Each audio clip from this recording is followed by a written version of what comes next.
Bonsoir, bienvenue à vous en direct. Votre émission pour aller plus loin ce soir sur le cœur de la lutte antiterroriste. Il s'agit du renseignement. L'Élysée a défini sa stratégie globale avec ce qui est appelé le Centre national de contre-terrorisme. L'objectif étant une meilleure coopération entre les services. Alors qu'en est-il? Quelle peut être l'efficacité de cette structure? Le débat avec de nombreux spécialistes en notre compagnie. Et puis, cette question dans l'actualité politique. À quoi va ressembler la future Assemblée nationale? Nouveaux visages, compétences diverses. Le Parlement va être profondément bouleversé. Sur ce sujet, le match des idées opposera Claude Posternac, fondateur de l'important.fr, à Olivier Babot de la Fondation Concorde. Enfin, l'entretien, mon invité est philosophe, professeur émérite à la Sorbonne. Il enseigne aussi à Chicago. Rare dans les médias, Jean-Luc Marion publie chez Grasset Brève apologie pour un moment catholique. Le philosophe et académicien étudie le rôle et la place des catholiques en France. Le grand entretien, c'est tout à l'heure. Voilà donc pour le programme. Merci d'être avec nous. Vos réactions et questions avec le hashtag OVPL. Et avant d'accueillir mes premiers invités, voici le tour d'horizon de l'actualité du jour. Il est signé Sophie Normand-Couturier.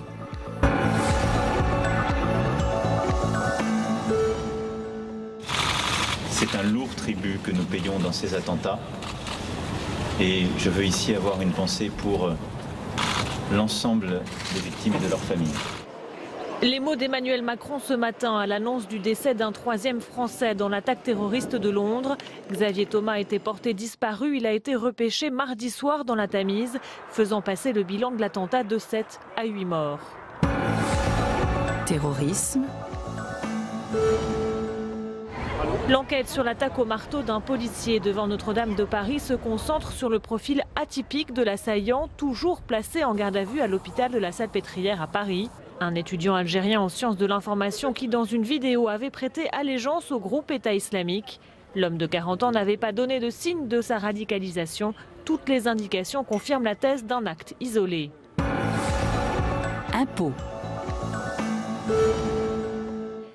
Elle n'est pas abandonnée, seulement reportée d'1 an. L'entrée en vigueur du prélèvement à la source de l'impôt sur le revenu sera appliquée le 1er janvier 2019. C'est le Premier ministre qui l'affirme.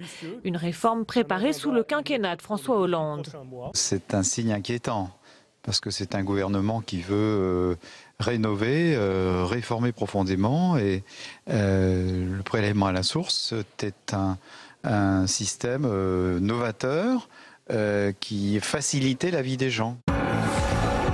Déclaration.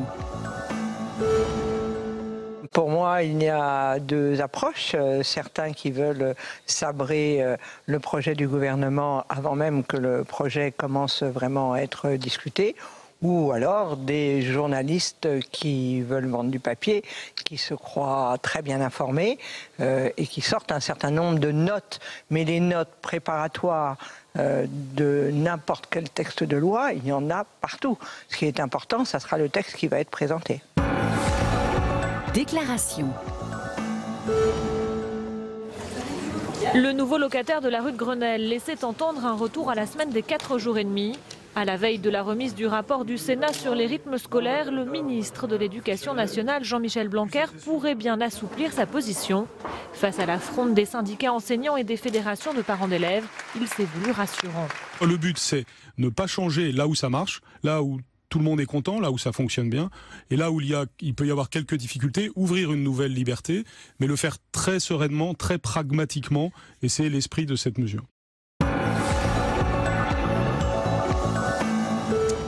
Et dans l'actualité, c'est un nouveau dispositif qui a été annoncé afin d'améliorer la coordination des services de renseignement. Ce dispositif est placé sous l'autorité directe du chef de l'État, une structure pour une meilleure efficacité. Alors nous allons en parler. Qu'est-ce que cela va changer concrètement? Nous évoquerons aussi, et c'est bien sûr lié, la guerre sur le terrain moyen-oriental. Sur tous ces aspects, analyse géopolitique et politique également avec nos invités. Le sociologue Alain Mergier, bonsoir. Bonsoir. Et bienvenue. Général Vincent Desportes, bonsoir. Bonsoir. Ancien directeur de l'école de guerre, professeur associé à Sciences Po. Guillaume Tabar, bonsoir. Bonsoir. Éditorialiste et rédacteur en chef du service politique du Figaro. Olivier Chopin, bienvenue, bonsoir à vous. Bonsoir. Chercheur associé à l'école des hautes études en sciences sociales et co-auteur du livre Renseignement et sécurité paru chez Armand Collin. Messieurs, avant d'entrer dans le vif de notre débat et d'analyser les différents aspects géopolitiques, politiques, sociaux également, je vous propose de revenir sur les contours de la structure qui a été définie aujourd'hui, Task Force anti-Daesh ou plutôt Centre national de contre-terrorisme. Les détails avec Nelson Guetten. À l'issue d'un conseil de défense ce matin, l'Elysée a annoncé la création d'un centre national du contre-terrorisme. Cette task force était une promesse du candidat Macron. Elle sera visiblement tenue. Je voudrais sur la task force revenir rapidement sur la stratégie qui a été présentée, je crois, dans le point presse, mais qui est vraiment une stratégie globale d'action, une stratégie de coordination, pour mettre en place à la fois ce coordinateur national au sein de la task force, mais aussi pour renforcer toutes nos sources de renseignement. À la tête d'une équipe de 20 personnes, Pierre Bousquet de Florian, l'ancien patron de la direction de la surveillance du territoire. Concrètement, cette cellule sera directement placée sous l'autorité du président et chargée de la liaison des différents services de renseignement. Pour les spécialistes, elle ne sera efficace que si le rôle de chacun est bien défini. Il va y avoir un positionnement de chacun qui va devoir un peu se réagencer. C'est cela qu'il va falloir observer dans les semaines et les mois qui viennent. Cette nouvelle cellule sera disponible 24 heures sur 24, aura un accès direct au chef de l'État pour l'informer en temps réel et disposera d'un délai de moins d'une demi-heure en cas de décision de crise. L'objectif est simple, mutualiser les moyens pour mieux combattre l'État islamique. Au lendemain de l'attaque d'un policier devant Notre-Dame, le gouvernement aurait également rédigé un projet de loi renforçant la lutte contre le terrorisme. Selon le journal Le Monde, presque toutes les mesures de l'état d'urgence vont se retrouver dans le droit commun. Ce projet de loi encore confidentiel devrait être examiné en Conseil des ministres le 21 juin. Voilà, et c'est une structure qui va prendre forme avec à sa tête, c'est l'ancien patron de la DST. On va entrer dans les détails, mais d'abord sur le plan politique déjà, Guillaume Tabar. Il est attendu dans ce domaine forcément très sensible. Emmanuel Macron, durant sa campagne présidentielle, ce n'était pas, on peut le dire, son point fort, ni le domaine sur lequel il s'est le plus étendu. Oui, dans sa campagne et puis dans l'ensemble de son parcours professionnel et politique, c'était sur les questions bien sûr économiques, financières, qu'il avait une expertise reconnue. Et c'est vrai que tout ce qu'on appelait de manière parfois trop générique le régalien était un peu un angle mort, je ne dis pas de la campagne, mais en tout cas de la personnalité d'Emmanuel Macron. Donc il fallait qu'il envoie des signaux. Les signaux, il y en a eu pendant la campagne, puisque cette annonce a été faite, était une annonce de campagne. Il y en a eu bien sûr dès sa prise de fonction. Tout le monde avait été frappé par cette fameuse remontée des Champs-Élysées en commande-car pour montrer d'emblée qu'il se posait en chef des armées. Et puis là, il y a cette annonce assez spectaculaire. L'un des éléments importants, à mon avis, c'est précisément la volonté et l'affirmation que cette coordination, elle se fait à l'Élysée. Le pilote, c'est lui. Alors, ça rejoint aussi toute sa manière de gouverner. On voit très bien comment la présidence Macron est d'ores et déjà une hyper-présidence. C'est-à-dire que c'est vraiment très centralisé dans tous les domaines, y compris dans celui-là. Et c'est vrai que par son style, sa manière même de se tenir, il affichait d'emblée cette dimension très, très présidentielle, très, très régalienne. Donc, il faut maintenant qu'il montre concrètement, qu'il met les moyens derrière. Il y a une attente de l'opinion sur un sujet très sensible. On y reviendra peut-être, mais il y a eu, je pense, une maladresse du porte-parole du gouvernement, Christophe Castaner, qui disait qu'il fallait surtout pas parler d'État islamique à propos du terrorisme. Je pense que c'est un contre-signal un peu inquiétant, mais qui sera peut-être largement corrigé par les annonces d'aujourd'hui. En tout cas, voilà, il veut montrer aux Français qu'il est crédible, en tout cas, sur ce terrain-là également. On va parler du concret, mais vous avez dit, Guillaume Tabar, posture présidentielle, hyper-présidence. Et certains, général Vincent Desportes, parlent même d'une vision gaullienne des choses, puisque le chef, c'est moi. Cette structure sera placée directement sous mon autorité. Est-ce que vous diriez que c'est une vision gaulienne ? Non, alors j'ai dit ça parce qu'il a relu son De Gaulle de Bayeux qui nous disait que la défense était la première mission de l'État. Et on a vu toute l'importance qu'il a apportée aux armées, à l'institution militaire pendant sa première semaine. Et en ce sens, je disais que sa posture était gaulienne. Il se plaçait bien, comme vous l'avez dit, dans une posture régalienne où lui décidait des choses essentielles. Et dans les choses essentielles, il y a la défense et la sécurité. Olivier Chopin, cette centralisation des services de renseignement, c'est pas la première fois qu'on en parle. On a eu d'ailleurs ici même de nombreux débats sur cette coordination, cette efficacité à rechercher. Est-ce que cette nouvelle structure peut vraiment changer cela, ou est-ce que pour certains, ils le disent, elle peut alourdir au contraire les choses et tout l'édifice?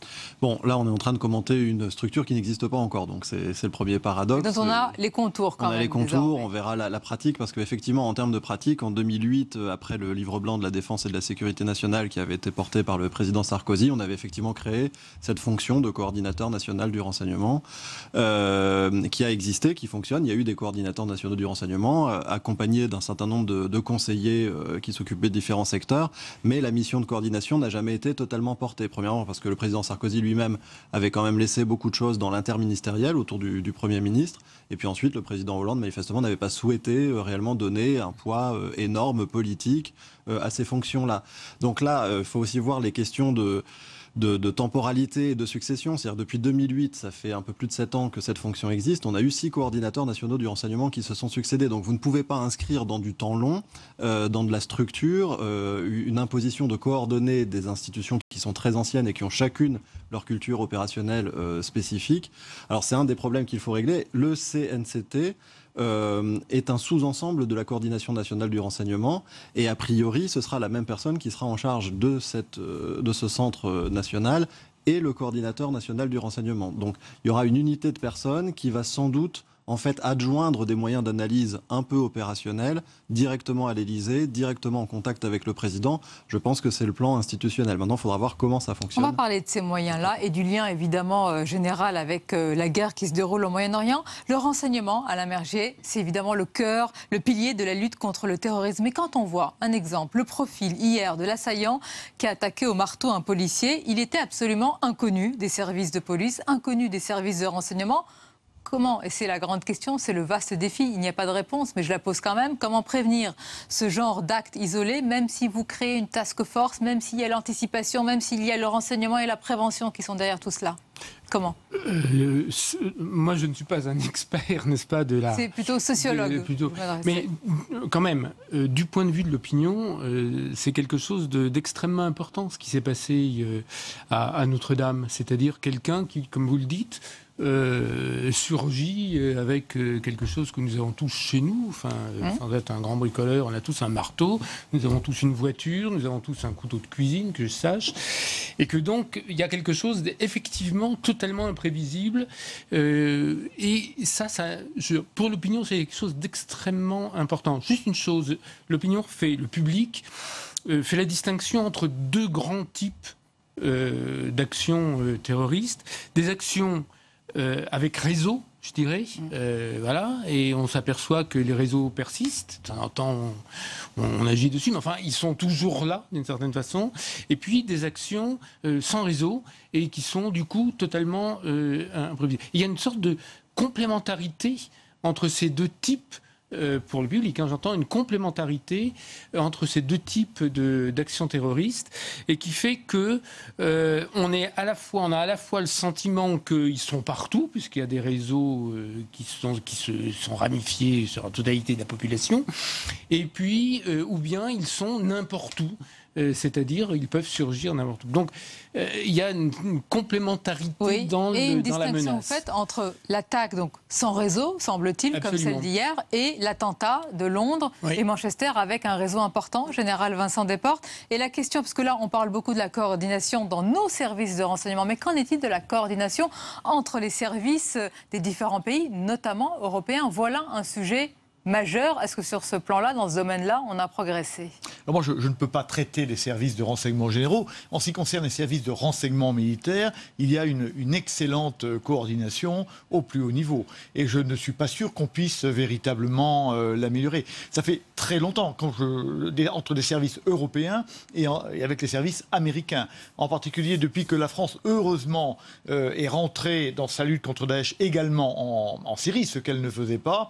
Le renseignement américain a été ouvert aux militaires français. Donc on a un échange de renseignements qui est tout à fait bon en ce qui concerne le renseignement militaire. Il va y avoir des changements importants et même des nominations qui sont très sensibles et donc politiques. Guillaume Tabar, on va rappeler que toutes les nouvelles têtes du renseignement français, bon, elles vont être connues bientôt, mais les anciennes sont parties. On peut citer, je crois que c'est le départ en retraite du numéro 1 de la DGSE qui est Bernard Bajolet, tout comme Patrick Calvar à la DGSI. Et il y a le général Gomard également, directeur du renseignement militaire. Ce sont autant de nominations sensibles politiques, peut-être inconnues pour nous, pour le grand public, mais pour Emmanuel Macron, ce sont autant de tests et de personnalités de confiance qu'il va falloir choisir, qui sont probablement déjà choisis. Oui, enfin, vous avez employé le mot de confiance, et c'est vrai que c'est un élément décisif, je pense, pour l'efficacité de la chaîne entre le pouvoir politique et puis les autorités en charge du renseignement.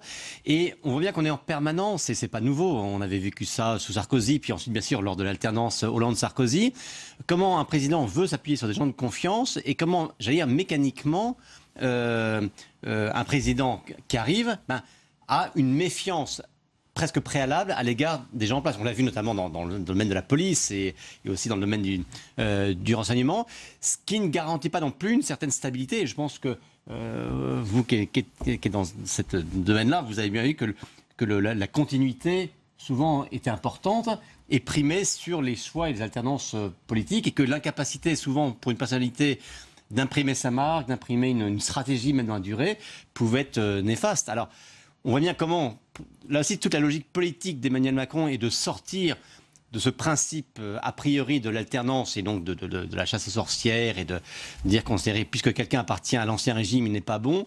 Est-ce qu'on va avoir là aussi, est-ce qu'il va être capable aussi de faire ce discernement humain qui va lui permettre de choisir les meilleurs? Les premières nominations qui ont été faites, notamment le choix de Pierre Bousquet-de-Florian, semble montrer qu'il fait finalement le choix plutôt de la compétence plutôt que de la traçabilité politique. Olivier Chopin, oui, sur ces têtes du renseignement, parce qu'on parle beaucoup de cette nouvelle structure. Le plus important, ça va être les chefs qui vont être évidemment aux manettes. Alors, les chefs sont très importants parce qu'effectivement, c'est eux qui sont dépositaires de la relation de confiance entre le service et l'homme politique décisionnaire. Après, il faut aussi trouver des personnalités qui vont être capables de jouer également dans l'interministériel, parce que même si là, clairement, il y a l'idée de la part du président de la République de ramener la sécurité intérieure dans le domaine réservé du président de la République, qui est plutôt traditionnellement l'action extérieure de l'État. Donc ça, j'imagine que c'est justifié au titre de la continuité entre les menaces extérieures et les menaces intérieures. L'idée de vraiment placer la cellule opérationnelle de décision, non pas d'identification, de détection des terroristes. C'est pas du tout à l'Élysée que ça se fera. On a déjà des structures comme l'UCLAT ou l'état-major opérationnel du ministère de l'Intérieur qui font ces missions-là, mais plutôt de la décision sur le type de moyens engagés et puis quel type d'analyse on va privilégier par rapport à une menace donnée. Ça revient à l'Élysée. Donc ça, c'est un mouvement qui est effectivement assez intéressant parce qu'il s'inscrit vraiment dans la réforme de la Constitution de 2008. C'est pas tellement conforme à la Constitution originelle de 58, si on peut dire. Donc, il faut que ces personnes qui sont directeurs des services soient capables de fonctionner aussi bien en accès direct à l'Élysée que dans les réunions interministérielles où ils accompagneront leur ministre de tutelle dans des réunions de coordination qui vont gérer le moyen terme et le long terme. Parce que bien sûr, on est dans un calendrier où les ennemis et les adversaires nous frappent. Ont un temps d'avance parce que c'est eux qui contrôlent l'agenda. Et maintenant, presque, on a effectivement l'impression que tout un chacun peut contrôler l'agenda politique avec un marteau et une voiture. Mais en revanche, toutes les mesures qu'on va prendre et qui vont être éventuellement efficaces un jour vont s'inscrire dans du moyen, du long terme, en termes d'années, au-delà même de mois. Donc ça va se décider dans des réunions interministérielles importantes. Et donc il faut aussi que les services soient incarnés et représentés dans ce plan-là. Et après, évidemment, des personnes, des figures, des noms, des personnalités, ça a une très grande importance, mais derrière, il faut aussi étudier, c'est ce que la science politique va s'efforcer de faire, les structures, les poids bureaucratiques, les capacités d'action de ces administrations qui sont quand même très agiles et qui sont en permanence en transformation par rapport à leur référentiel qui est fourni par nos ennemis, et éventuellement, évidemment, aussi une sociologie des pratiques, une sociologie des individus. On va parler de cette sociologie, justement, à la marge dans un instant, mais alors, il y a les hommes, ou les femmes d'ailleurs à la tête de ces structures, et puis il y a les moyens. Sur ce plan-là, Général Vincent Desportes, parlons des moyens dans le domaine militaire. On a appris, semble-t-il, que Bercy voudrait renier 2,6 milliards, ce n'est pas rien quand même, d'euros, à la défense. Alors est-ce qu'on peut dire que c'est un véritable stress test pour la nouvelle ministre des Armées, Sylvie Goulard. Il faut rappeler que sous le précédent quinquennat, Jean-Yves Le Drian s'était vraiment opposé. Il a même gagné les différentes batailles.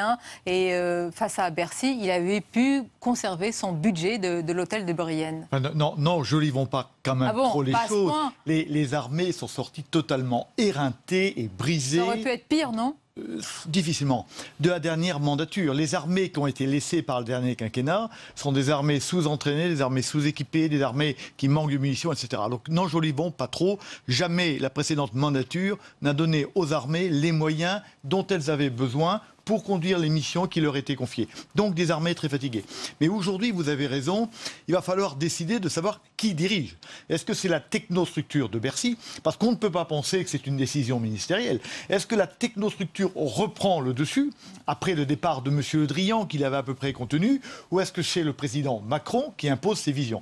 Si c'est le président Macron qui impose ses visions, eh bien, il faudra bien qu'il, non pas diminue le budget des armées, mais l'augmente, puisque lui-même s'est engagé à porter le budget des armées dès 2022 à 2% du PIB. Donc c'est un test, d'abord pour le président Macron, qui dirige.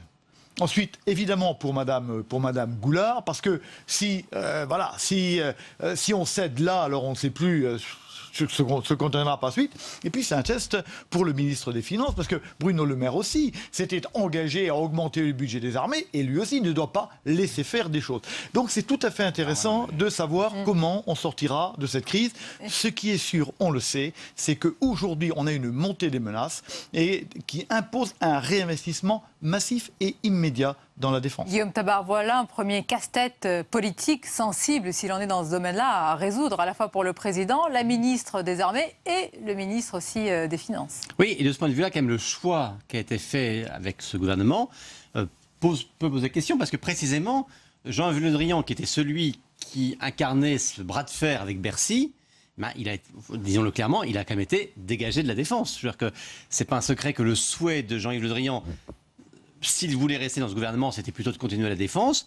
On n'a pas voulu. Alors on a beaucoup dit que, justement, notamment lui et son directeur de cabinet, je crois que c'est le seul directeur de cabinet qui est resté 5 ans d'affilée dans un ministère, constituait une vraie puissance. Bon, et qu'on a voulu... et vous pensez qu'Emmanuel Macron voulait écarter cette puissance ? C'est une des explications qui a été donnée. Après, maintenant, ça regarde les hommes. Mais en tout cas, voilà, celui qui, en plus, avait maintenant l'ancienneté, si j'ose dire, pour tenir tête à Bercy, il est parti. Et le paradoxe, c'est que on a mis précisément à l'hôtel de Brienne quelqu'un dont tout le cursus politique a consisté à se battre sur les équilibres budgétaires. Donc si quelqu'un dont on attend plutôt qu'il serre les cordons de la bourse, c'est plutôt elle.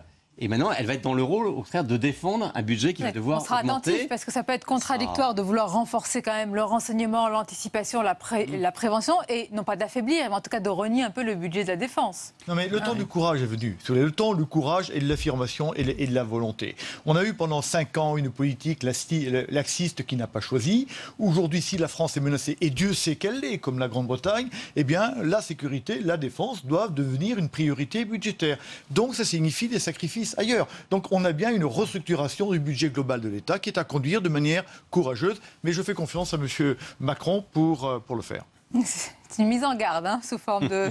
Je fais comme... Oui, Olivier Chopin. On peut aussi résoudre un peu ce paradoxe, parce que le renseignement apparaît parfois, ça s'est produit aux États-Unis après 2004, et ça s'est parfois produit dans les débats parlementaires au Royaume-Uni. Le renseignement peut apparaître un peu comme la baguette magique qui permet d'en faire plus avec moins. C'est-à-dire qu'on imagine que si on a un renseignement meilleur, plus opérationnel, et ça coûte pas si cher que cela, le renseignement, par rapport à des troupes sur le terrain, par rapport à des opérations militaires de grande envergure, par rapport à l'entretien de sous-marins, de missiles, d'aviation, etc. C'est pas un poste qui est aussi consommateur de ressources que ça. Le renseignement technique peut-être, mais ça n'atteint jamais les proportions budgétaires des forces armées en opération. Donc il y a aussi parfois cette tentation d'avoir en même temps une revalorisation dans le discours du renseignement ou dans les faits avec un certain nombre de promotions d'individus ou de recrutement, et dans le même temps de diminuer les forces qui sont confiées aux armées sur la force militaire classique, en imaginant que l'un va compenser l'autre, ce qui s'est dans les expériences de nos alliés avérés la plupart du temps faux. Alors, il y a un autre aspect, Alain Merget, on va insister sur ce point, parce qu'il y a une volonté affichée du gouvernement, de l'exécutif, de prendre des dispositions de l'état d'urgence et de les intégrer dans la loi.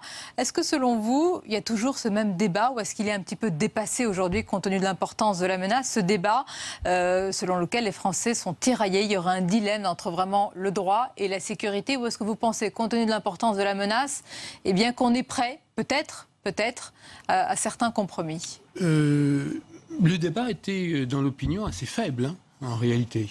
C'est-à-dire que les Français étaient très prêts à beaucoup sacrifier de leur liberté. Enfin, dans tous les cas, ils ne voyaient pas en quoi, d'ailleurs, leur liberté était vraiment menacée, leur liberté de tous les jours, de la vie de tous les jours, si vous voulez.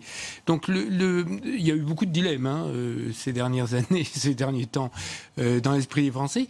Celui-là n'était pas très vivace, dans tous les cas. Donc, je pense que pour eux, pour le public, il n'y a pas vraiment de résistance par rapport à cette idée-là, d'autant moins que ça correspond d'une certaine façon. Le fait de sortir de l'état d'urgence, c'est un sens pour eux, en transformant ces mesures en choses courantes. C'est un sens pour eux, je pense que ça résonne avec la transformation de leur vision du monde et de leur expérience du monde. C'est-à-dire qu'ils ont intégré, le public a intégré véritablement le fait qu'on vit sous la menace. Et ils sont là-dessus. Et donc, je pense que ça va leur paraître plutôt normal, cette transformation, qui permet, encore une fois, une sortie de l'état d'urgence pour rentrer dans un état, je dirais, courant. Mais qui intègre les dispositifs de l'état d'urgence. Donc, on pourrait penser que politiquement, Guillaume Tabar, cette nouvelle loi à venir va passer relativement facilement, compte tenu en tout cas peut-être du contexte décrit par Alain Merget. Elle va passer facilement si, et on peut le prévoir, il y a une majorité forte en marche à l'Assemblée. Elle va passer facilement aussi parce que, comme vous le dites, l'opinion, elle n'est pas du tout dans ce débat-là, et même elle comprend. Bon, mais politiquement, il y a un débat. On voit bien que dès aujourd'hui, un certain nombre de gens du Parti Socialiste, des Verts, commencent à dire, j'ai même vu un tweet de Cécile Duflot en disant, en gros, seule chose qui me faisait encore avoir un peu d'estime pour Emmanuel Macron, c'était sa résistance aux lois liberticides. Bon, donc on voit renaître ce débat. Et là, assez facilement, Emmanuel Macron va avoir l'opinion pour lui. Et même imaginez un seul instant, aujourd'hui, dans le contexte qui est actuel, un président qui prendrait le risque de dire on sort de l'état d'urgence. Souvenez-vous, c'est arrivé une fois, parce que François Hollande a annoncé, le 14 juillet. Le 14 juillet, il a annoncé la sortie de l'état d'urgence, et puis le soir, il y avait l'attentat de Nice. Donc on voit bien, vu que cette menace, elle nous surprend en permanence. Aucun responsable politique ne pourrait prendre ce risque. Ce serait même, en termes même de lien avec l'opinion, ce serait suicidaire. Bon. Et c'est vrai que c'est plus pragmatique et logique d'intégrer progressivement au droit courant un certain nombre de dispositions. Par définition, bien sûr, ça va créer un certain nombre de contraintes. Vous n'avez pas l'air d'accord, Olivier Jospin, pourquoi ? Ça se discute. Enfin, c'est pragmatique et logique dans une des directions. L'autre direction, c'est celle, par exemple, qu'ont montré les Britanniques récemment, qui est au contraire de rendre alternatif l'application de ces mesures d'urgence en fonction de l'état réel d'une menace avérée, c'est-à-dire un attentat qui se produit ou qui est vraiment identifié sur le point de se produire, avec un système où on retranche les moyens d'exception de l'État. Mais attendez, quand on nous dit que la menace, elle est constante. Oui, mais alors si vous voulez, justement, c'est là où en France, on voit bien que la représentation globale, c'est celle d'une menace constante qui serait en permanence au même niveau d'activation, avec un État qui serait constamment en train de protéger la population, constamment en train de monitorer l'ensemble des choses. On l'espère en tous les cas. Oui, alors ça dépend, parce que dans une logique, par exemple, dans une psychologie britannique de l'autre côté de la Manche, si vous voulez, le gouvernement agit, c'est-à-dire qu'il ne surveille pas son territoire en permanence, il n'est pas l'espèce de socle sur lequel la société existe, ce qui est une représentation très française à nouveau. Il est un des opérateurs parmi les opérateurs, chacun s'occupe de soi, des organismes privés protègent aussi, des organismes publics doivent agir à un moment donné.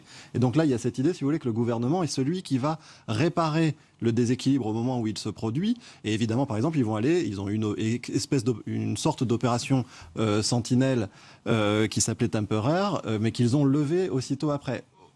quelques jours après un attentat se produit majeur à Londres il y a 2 jours, il y a peu de débats au Royaume-Uni sur le fait qu'on n'aurait jamais dû baisser l'opération Temperaire. Donc là, on voit comment des psychologies nationales, comment des cultures politiques nationales viennent en quelque sorte structurer l'existence d'un débat.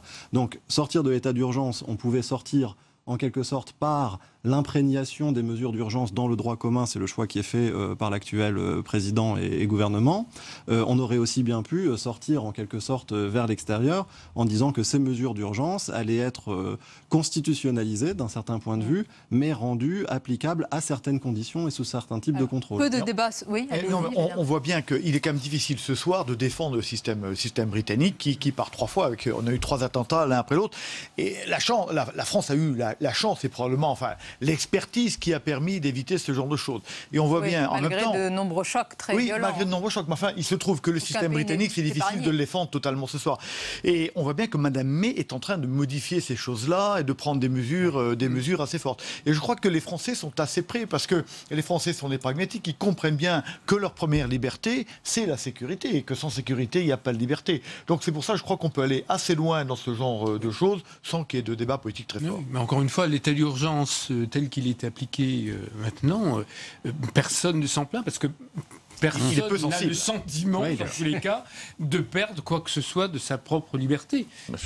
C'est tout à fait transparent. Donc, en tous les cas, peu de débat pour le moment sur ce dispositif-là, mais déjà un débat qui est sur la table, j'allais dire, en tous les cas en Grande-Bretagne, qui a été mis sur la table par Theresa May. Je voudrais avoir votre avis avant qu'on parle du terrain moyen-oriental. Alain Merger, c'est la mise en cause, ou en tous les cas, une forme de dénonciation du modèle de société, du type de société britannique, qui est, on le sait, un modèle qui favorise le communautarisme. Theresa May l'a dénoncé. Elle a été beaucoup critiquée, notamment dans les médias, mais pas seulement. Qu'est-ce que vous en pensez? Parce que voilà, un attentat, et puis tout de suite après, remise en cause du modèle de société. Oui, enfin, ça va très loin, parce que c'est toute la société anglaise, sa conception, son rapport à l'État, la notion d'intégration, etc., qui est remise en cause. Bon, je pense que justement, en France, on n'est pas du tout dans cette perspective. Parce qu'on n'est pas dans ce modèle-là du tout. On n'est pas du tout dans ce modèle-là. L'intégration en théorie. Républicaine, oui. En théorie. Oui, enfin, c'est le modèle lui-même, celui de l'intégration, que cette intégration rate dans bien des cas et ses impasses. C'est un problème, mais qui ne remet pas en cause la conception même de l'intégration. Et pour vous, le sociologue, il n'y a pas un modèle meilleur que l'autre, au sens où il n'y a pas un modèle, malheureusement, qui protège aujourd'hui de ces menaces? Non, certainement pas. Enfin, je veux dire, on a un rapport à l'État qui est, nous, en France, constitutif, anthropologique, je dirais, qui est celui-là. Les Anglais ou les Américains en ont un autre. Je pense que, enfin, pour moi, on ne peut pas dire qu'il y a un meilleur modèle de ce point de vue-là. Ce qu'il faut, c'est à l'intérieur même de ces modèles-là, être cohérent avec les principes. Alors, être cohérent et peut-être nommer les choses. C'est une critique que vous avez esquissée tout à l'heure au début de notre débat, Guillaume Tabar, sur l'une des prises de parole du porte-parole du gouvernement, qui a dit qu'il ne fallait pas nommer, ou en tous les cas appeler l'État islamique ainsi, mais parler plutôt d'assassins. Que traduisent ces propos, selon vous? Je crois que malgré tout, on reste quand même dans une forme de déni de la réalité. C'est-à-dire que l'argument employé par Christophe Castaner, c'est de dire mais il ne faut pas assimiler l'islam au terrorisme islamique. C'est une évidence. Il faut peut-être toujours le rappeler, bien sûr. Mais je veux dire que depuis malheureusement le nombre d'attentats qu'on a eu, cette pédagogie, elle était faite. Voilà. Bon, mais pour autant, on ne peut pas nier une réalité. C'est un fait que la totalité des attentats commis, depuis maintenant, même avant le Bataclan, même Charlie, etc., ont été commis par des islamistes. C'est un fait. Donc soit on prend en compte cette menace, on essaye d'en comprendre les causes et de la traiter pour ce qu'elle est, soit on la noie dans un flou global et on réglera. Pour vous, c'est un recul. Est-ce que vous êtes d'accord? Il me semble que le président Macron a été beaucoup plus clair. Oui, bien sûr, beaucoup plus clair au Mali. C'est embêtant si son porte-parole du gouvernement qui est un peu en retrait. Probablement, il n'est pas sur la même ligne. Je pense qu'il reviendra sur la même ligne. Admettons une maladresse de langage, effectivement, de la part de... Non, mais on n'a pas affaire à des assassins. Des assassins qui tuent, qui assassinent au nom d'une idéologie ne sont pas des assassins. Je veux dire, ce sont des terroristes. Donc c'est vrai qu'il y a là sans doute une erreur qui doit être rectifiée parce que d'abord personne n'y croit. on ne parle pas d'assassins. Et puis c'est faux. Je veux dire, donc il y a là une erreur de langage qui est une véritable dénégation, un déni, pardonnez-moi, de l'effectivité de ces actes. Parlons justement de ces terroristes, de ces djihadistes sur le terrain moyen-oriental, général Vincent Desportes. C'est la bataille cruciale de Raqqa qui est lancée. Cela fait des mois que cet assaut se préparait.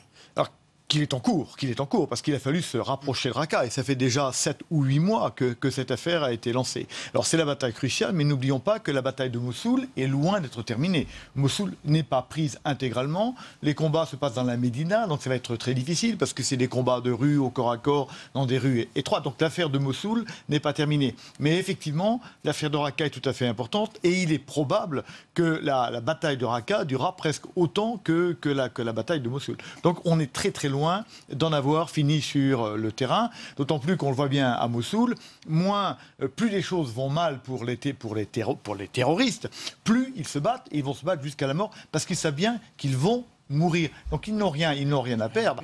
Et alors que les gens qui les attaquent, l'armée kurde ou les forces démocratiques syriennes, etc., eux n'ont pas envie de mourir. Donc les combats vont encore être longs et difficiles. C'est d'ailleurs ce qu'ont dit tous les observateurs sur le terrain. Cette bataille de Raqqa, elle est importante à double titre. Bien sûr, c'est l'un des fiefs de l'organisation terroriste État islamique, mais c'est de là aussi, Vincent Desportes, que partent peut-être des ordres pour commettre des attentats sur le sol européen et notamment en France. Ah, absolument, c'est toujours ce qu'ont dit les autorités françaises. Moi, je répète ce qui se dit, effectivement, c'est que la direction de ces attentats était à Raqqa. Et c'est pour ça que les armées françaises ont toujours fait très attention, ont toujours conservé des moyens de renseignement sur Raqqa, même des moyens d'action, parce qu'ils savaient que les terroristes et les ordres venaient de Raqqa. Donc c'est tout à fait important pour l'armée française, la France, qui a toujours tenu à ce qu'on n'oublie pas Raqqa et qu'on ne se concentre pas uniquement sur Mossoul, et que les deux batailles soient bien conduites en même temps, puisque Raqqa est aussi importante pour les Français que Mossoul. Olivier Chopin, il y a ces batailles cruciales, importantes, si ces fiefs tombent. Et puis il y a l'autre bataille, la bataille sans les armes, puisque c'est la bataille de l'idéologie. Est-ce que selon vous, c'est le défi le plus important à venir? Celui-ci ne se combat pas à coups de bombes et ne va pas être éradiqué par la coalition. Oui, alors on a des débats entre nos grands islamologues et les analystes de terrain aussi qui contribuent sur la nature de cette idéologie qui est liée à Daesh, l'éventuelle résurgence d'une autre idéologie qui était celle d'Al-Qaïda, qui est très proche mais qui n'est pas forcément identique, et de tout un ensemble d'autres idéologies qu'on voit par exemple très bien sur le continent africain avec les Al-Shabaab, Boko Haram, etc. Donc on voit qu'on a effectivement une dimension. Est-ce que c'est de l'idéologie au sens où on aurait pu en parler pour le terrorisme rouge de la fin des années 70 ou des années 80? À l'époque, il y avait eu des grands travaux de lecture de ces textes idéologiques comme si c'était des réels textes de doctrine, d'interprétation du monde. On essaie de faire une exégèse de ces idées, mais est-ce que c'est vraiment l'idéologie qui est en train de structure le cœur central de Daesh, qui est partagé par les gens qui nous poison extrémiste, ici. Comment justement faire en sorte qu'il ne cesse de se répandre dans les veines de la société et des sociétés? Mais est-ce que ce ne sont pas aussi des espèces de langage de communication? Est-ce que ce ne sont pas des images esthétiques qui sont portées? Est-ce que les gens qui agissent en France, je me tourne vers mon voisin, qui étudie les représentations, c'est-à-dire est-ce que la représentation de quelqu'un qui se radicalise seul ou qui décide de passer à l'action seul parce que éventuellement Daesh a dit ne revenez pas en Syrie, c'est trop compliqué, c'est difficile, il faut frapper maintenant ici chez vous, mais est-ce qu'il adhère à l'idéologie de Daesh? Est-ce qu'il la connaît? Est-ce que c'est encore constitué? Mais faut-il y adhérer? Je vous pose la question. Enfin, là, vraiment, on est sur des suppositions, des hypothèses, comme l'assaillant, quand hier, Alain Mergier se décrit comme étant un soldat du califat et en portant le coup sur la tête du policier, dit que c'est pour la Syrie. Est-ce qu'il faut être converti à une idéologie pour cela? Si vous voulez, je pense qu'il faut... Ça dépend ce qu'on appelle idéologie. Mais il y a une idéologie minimale, c'est-à-dire un système assez simple qui explique tout. C'est ça une idéologie. C'est un système qui permet de tout relier. Et ça, pour je pense que pour agir de la façon dont cette personne agit ou les autres, oui, ils l'adoptent parce que c'est une façon, ils ont une explication du monde, de leur malheur à eux sans doute, de leur malaise ou de leur solitude, qui fait que finalement on a sous la main un système très simple qui permet de se débrouiller avec le monde. Et qui vous mène à l'action. Je reprends ce que vous dites. Idéologie simple, si vous voulez. Explication du monde ou idéologie qui trouve ses racines, général Vincent Desportes, dans ce qui se passe forcément au Moyen-Orient. Et je vous pose la question, une fois que ces batailles seront gagnées, une fois que Raqqa sera tombé, une fois que Mossoul sera entre guillemets nettoyé, et après ? Alors, évidemment, on n'aura pas réglé le problème. Quel est le plan après ? Non, mais évidemment, la difficulté, on le voit bien, c'est l'après-Daesh. On voit bien que déjà les luttes se font jour pour le contrôle de la frontière irako-syrienne, la zone kurde, etc. Donc c'est très compliqué. Ce qui est sûr, c'est que ces deux batailles ne régleront pas le problème et que le problème ne sera pas réglé par la force, mais il ne sera pas réglé non plus sans la force. Parce que ces virus qui sont répandus dans la société britannique, française, etc., vont diminuer en nombre, si vous voulez, si on arrive à en éliminer la source. Donc on n'aura pas tout réglé, mais déjà le cancer principal arrêtera de lancer ses métastases. Donc on ne gagnera pas la guerre en Grande-Bretagne, en Europe et en France sans avoir d'abord détruit cette source de violence et d'idéologie. Mais ça ne résoudra pas le problème, bien sûr. Rappelons qu'aucun pays n'est épargné. Le groupe terroriste État islamique a revendiqué aujourd'hui une série d'attaques sans précédent, vraiment, contre le Parlement iranien et un mausolée à Téhéran avec de très nombreuses victimes. On pensait que, pour le moment, l'Iran était un petit peu protégé. Non, il n'y a aucun pays, ni occidental, ni d'ailleurs musulman, arabe ou autre, comme l'Iran, qui est aujourd'hui... j'allais dire, non pas protégé, mais en tous les cas éloigné de ces attaques. L'Iran ne peut pas être protégé, puisque l'Iran est l'ennemi peut-être pas numéro un, mais numéro un de Daesh. Donc, mais elle n'avait pas connu d'attaque de cette nature. Parce que c'est un régime très très policier, probablement, dans lequel c'est encore organisé et très policier, dans lequel c'est plus difficile. Mais il était inévitable qu'un jour ça se produise. Et vous n'avez pas mentionné l'Australie, qui a été frappée, je crois, aujourd'hui aussi.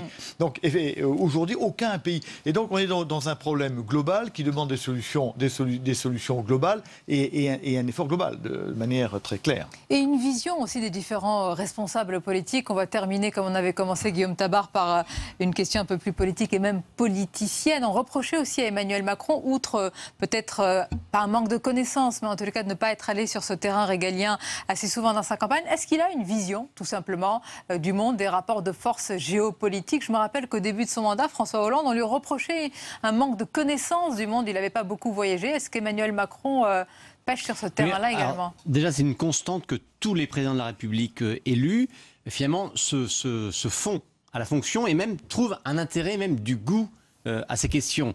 Ni François Hollande, ni Nicolas Sarkozy, ni même Jacques Chirac au début n'étaient des spécialistes de questions internationales. Et parce qu'ils ont la fonction, ils s'en occupent et ça les intéresse. Et c'est même souvent là qu'ils sont le meilleur. En tout cas, sur les 3 dernières présidences, c'est souvent là aussi qu'ils ont fait preuve ou d'initiative, ou de clairvoyance, ou d'audace. On l'a vu pour les décisions de François Hollande d'intervenir, ou Jacques Chirac face à la guerre en Irak, etc.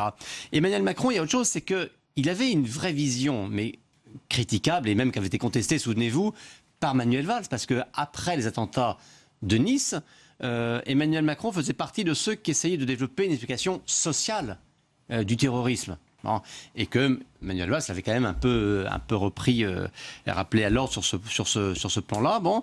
Et alors après, prudemment, Emmanuel Macron s'était un petit peu tu sur ces questions. Bon. Et là, on voit bien qu'aujourd'hui, ça n'est plus du tout sur le registre qu'il doit. Et qu'au contraire, l'initiative dont on parlait au début, toutes les annonces sur l'entraînement montrent qu'il a une approche, j'allais dire classique, en tout cas plus sécuritaire et prenant en compte la réalité des menaces, sans s'embarrasser d'excuses, parce que souvent c'est ça, d'excuses sociales face à ces phénomènes de terrorisme. C'est un défi qui est majeur, évidemment, pour nos différentes sociétés. Merci, messieurs, pour ces débats et pour vos analyses respectives. Merci à vous.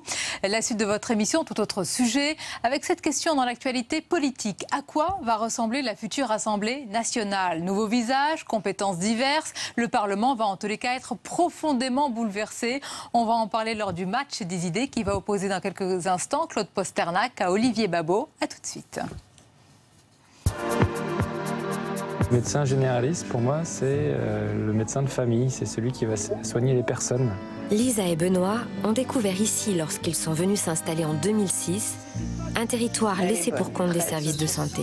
Chaque jour, on a des demandes de patients qui recherchent des médecins traitants et chaque jour, j'en refuse. À force de chercher, ils ne trouvent pas de solution, ils se rabattent forcément sur la structure qui est ouverte H24, c'est-à-dire les urgences. L'enjeu majeur pour Lisa, c'est de tenter de recruter des nouveaux médecins qui voudraient vivre à Roanne. À Régny, à une dizaine de kilomètres de Roanne, la mairie a mis en place cette maison de santé en partenariat avec une association. On peut faire bouger les lignes des politiques, et heureusement. Et heureusement.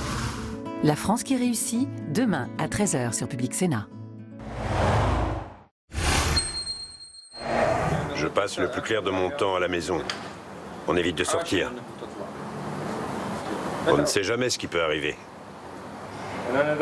L'autre jour, je disais à mes amis que dans les bouchons ou au checkpoint, je suis toujours sur le qui-vive. Je regarde à droite et à gauche en me demandant quelle voiture va exploser. Le gris du béton, c'est la couleur de Bagdad. La couleur des murs que l'on ne peut pas montrer, mais que l'on voit tout le temps. Il suffit de s'en approcher pour être chassé. Il ne faut pas que l'on sache que Bagdad vit dans les murs. Bagdad, chronique d'une ville emmurée, samedi à 22h sur Public Sénat. Et bienvenue à vous si vous nous rejoignez à l'instant, nous sommes en direct, c'est votre émission On va plus loin pour évoquer à présent le visage de la future Assemblée nationale. Renouvellement, rajeunissement, des députés de différents horizons, alors certains novices, c'est en tous les cas un Parlement profondément bouleversé qui s'esquisse et on va en parler avec nos invités ce soir. Claude Posternac, bonsoir. Bonsoir. Fondateur de l'important.fr. Olivier Babot, bonsoir. Bonsoir. Professeur, représentant de la Fondation Concorde. Et messieurs, je vous propose d'abord de dresser le portrait robot d'un député ou de la députée macroniste qui fera son entrée prochainement à l'Assemblée. Qui sont-ils? Les détails avec Mounir Soussi. Ils veulent incarner le renouvellement en route vers l'Assemblée nationale. Mais qui sont les candidats En Marche? Un article du journal Le Monde a passé au crible les parcours des 524 aspirants députés. Premier enseignement, la commission d'investiture a respecté son engagement pour la parité en désignant autant d'hommes que de femmes. Le rajeunissement est aussi au rendez-vous. La moyenne d'âge est de 47 ans. Celle de l'Assemblée sortante était de plus de 54 ans. La recomposition souhaitée par le président est visible dans cette élection où la moitié des candidats de son mouvement n'a jamais exercé un mandat électoral. Les figures de la société civile, comme le juge Éric Alphen ou le mathématicien Cédric Villani, apportent une touche de fraîcheur, mais leur profil ne représente pas celui de la majorité des Français. On ne dénombre que 2 ouvriers parmi tous les candidats. La moitié d'entre eux est passée sur les bancs de l'université et près du tiers est entrepreneur ou indépendant. Les futurs députés En Marche seront à l'image du président, rajeunis, enthousiastes et novices dans l'exercice du pouvoir. Mais la première qualité qu'Emmanuel Macron attendra d'eux sera la discipline. On va parler de la discipline, mais d'abord, on parle beaucoup, et à raison, des vertus du renouvellement, Olivier Babot. Mais qui dit renouvellement dit aussi, pour certains candidats, manque d'expérience. Et donc, oui, certains sont novices. Est-ce que vous y voyez peut-être une fraîcheur, c'est vraiment le renouvellement, ou un handicap à venir? Alors ça peut certainement être un handicap parce qu'en effet, jusque-là, on avait des gens qui étaient des habitués du système, qui venaient avec une connaissance, souvent d'ailleurs qui avaient été avant assistants parlementaires. Ils connaissaient très très bien la machine. Du coup, ils étaient opérationnels très vite. C'est compliqué, un travail de parlementaire, le fonctionnement, la construction de la loi est compliqué parce qu'on voit les hémicycles, mais comme vous le savez, il y a tout le travail derrière, sur des questions qui elles-mêmes ne sont pas toujours simples. Donc en effet, il peut y avoir un effet un petit peu négatif où on pourrait craindre par exemple que la bureaucratie, la technocratie conserve le pouvoir. Le côté peut-être positif ou qui peut rendre plus optimiste, c'est que finalement, politiquement, on a peut-être des gens qui vont se sentir beaucoup plus libres. D'habitude, on a des gens qui sont quand même, quelque part, on avait des apparatchiks, des gens qui étaient issus des partis, qui avaient toute une histoire de parti et dont, on pourrait dire, le poste était un peu le bâton de maréchal.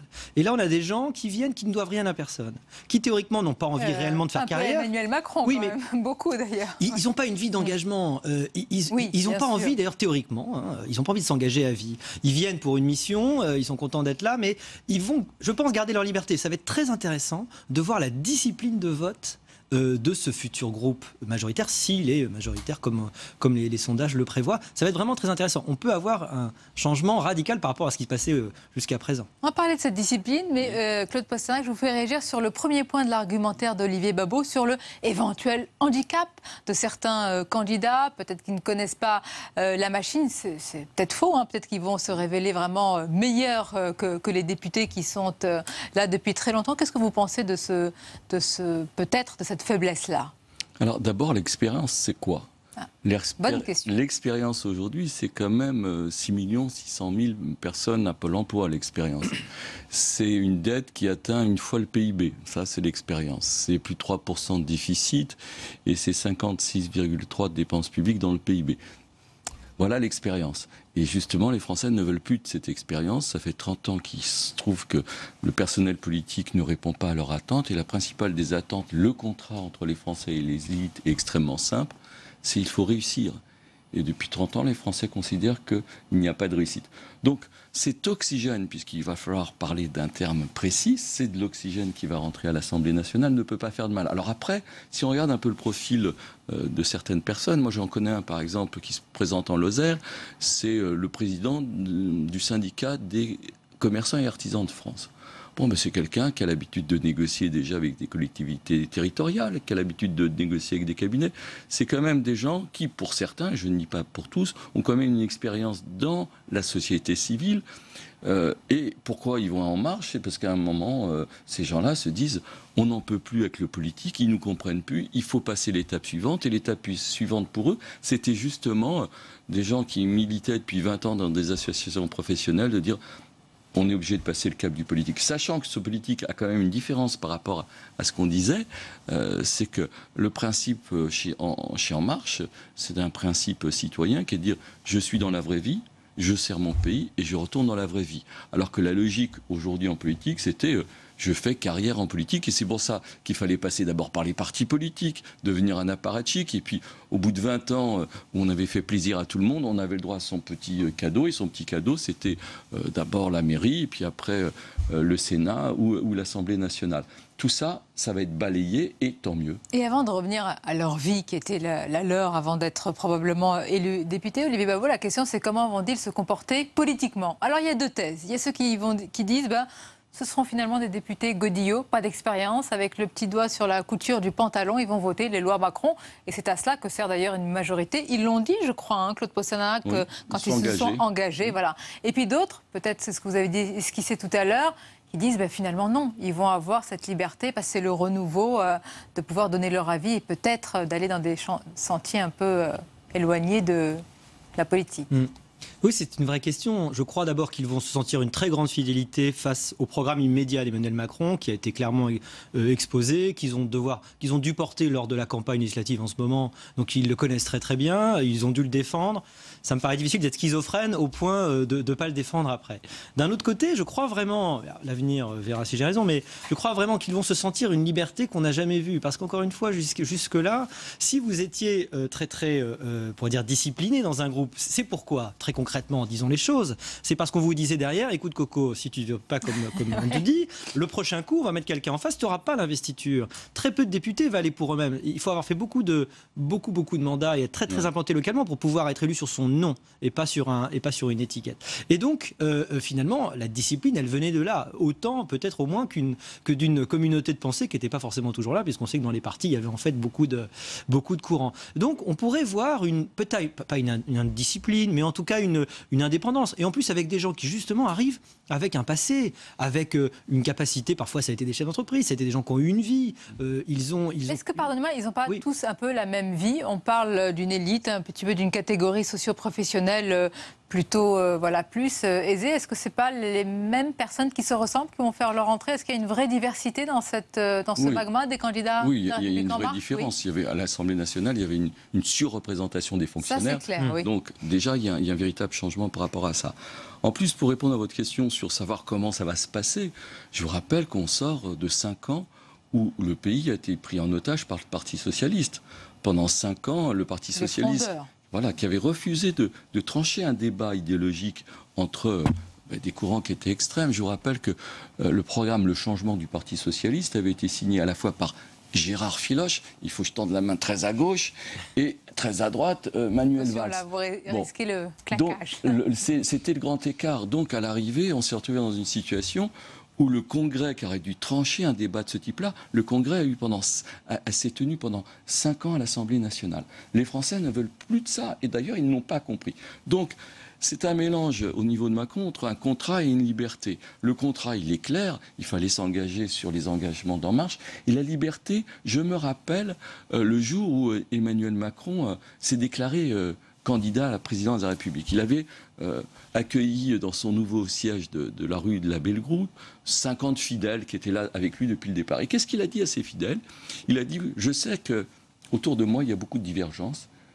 Je vous en supplie, garder ces divergences. Mais ça, c'est la question. Parce que vous entendez aussi Claude Pasternak et Olivier Babot, les critiques, les premières inquiétudes sur un Parlement totalement macroniste, une opposition affaiblie, certains médias qui sont épris de Macron-mania. Et alors, où seraient les contre-pouvoirs qui sont toujours un signe de vitalité démocratique? On va écouter sur ce sujet le point de vue de Pierre Laurent, secrétaire national du Parti communiste. Est-ce qu'on a besoin d'avoir une majorité absolue pour le président de la République, puisque c'est de ça dont il s'agit? Moi, je crois que c'est dangereux. Pourquoi? Emmanuel Macron a obtenu 23% des voix au premier tour de l'élection présidentielle. Il a été élu parce que l'immense majorité des Français ne voulait pas de Marine Le Pen. Aujourd'hui, on va vers les élections législatives. Est-ce qu'il faut une Assemblée nationale représentative de l'ensemble des courants politiques et des opinions qui existent dans la société française, ou est-ce qu'il faut une majorité parlementaire aux ordres du président de la République? Moi, je dis qu'il faut une majorité, il faut une Assemblée nationale pluraliste, et que c'est ça la démocratie. Qu'est-ce que vous pensez de cet argument? D'accord, il peut paraître original comme argument de campagne, mais est-ce qu'il n'a pas raison quelque part? Les contre-pouvoirs, dans une vraie démocratie, il faut une respiration, une opposition quand même présente, et pas aussi affaiblie que celle qui pourrait transparaître. Alors, souvenons-nous de l'histoire. L'histoire de notre Constitution, c'est évidemment de remédier justement à l'absence de majorité. D'ailleurs, si on regarde comment fonctionne une commune, il y a une prime majoritaire énorme à la commune. Pourquoi? Parce que s'il n'y avait pas de prime majoritaire, on sait que les communes n'arriveraient pas à se mener, à avoir une gouvernance correcte. Donc, cette majorité, le système majoritaire de la Ve République, même si on peut critiquer la monarchie élective, évidemment, à la place du président, etc., mais ça a été utile, ça s'est quand même révélé très utile par rapport en tout cas au contre-exemple qu'on a de la 4e République, évidemment. Mais c'est vrai que très concrètement, le vrai problème, il est moins dans la taille, on va dire, absolue de l'avantage de Macron, enfin du parti majoritaire, que dans le nombre de groupes qu'il y aura. Il faut 15 députés pour avoir un groupe. Avoir un groupe ou ne pas avoir de groupe, ça fait une différence fondamentale sur votre capacité à prendre la parole dans l'hémicycle, à imposer de l'ordre du jour, à être présent dans les commissions. C'est absolument énorme. Et le vrai juge de paix, ça sera ça. Est-ce que certains groupes arriveront à se constituer ou est-ce qu'ils seront en dessous et n'existeront pas, donc en dessous des 15 certains seront peut-être tangents. Je crois que c'est Jean-Christophe Cambadélis qui dit qu'il espère avoir un groupe. Donc on espère, on est avec lui, mais s'il dit qu'il a peur de là, partant de là où il en est, c'est vrai que c'est un petit peu dur. Mais ça ferait une vraie différence. Moins il y a de groupes, moins il y aura en effet de contre-pouvoirs. Et il faut des contre-pouvoirs, naturellement. La démocratie américaine a théorisé ça. Qu'est-ce que vous pensez de cet argument? Alors, écoutez, on est au cœur de la Ve République. Et en plus, on est dans une Ve République, j'allais dire, revival.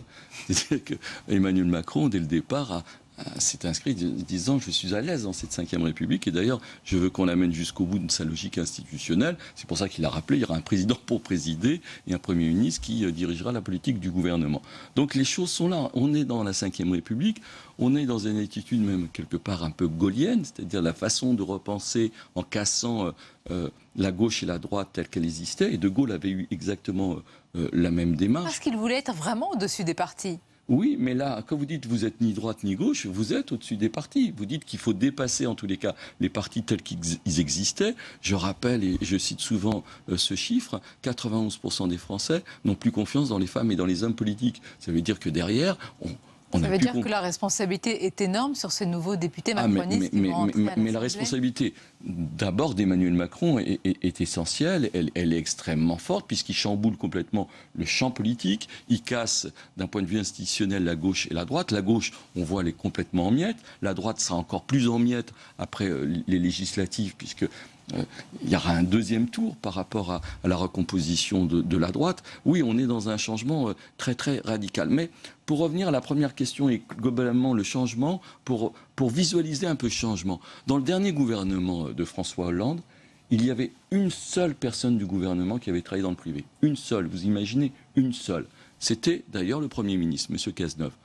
Dans ce nouveau gouvernement, vous avez déjà 11 personnes qui ont travaillé dans le privé. C'est un gage d'efficacité. En tous les cas, on est dans un changement global de perspective et de paradigme.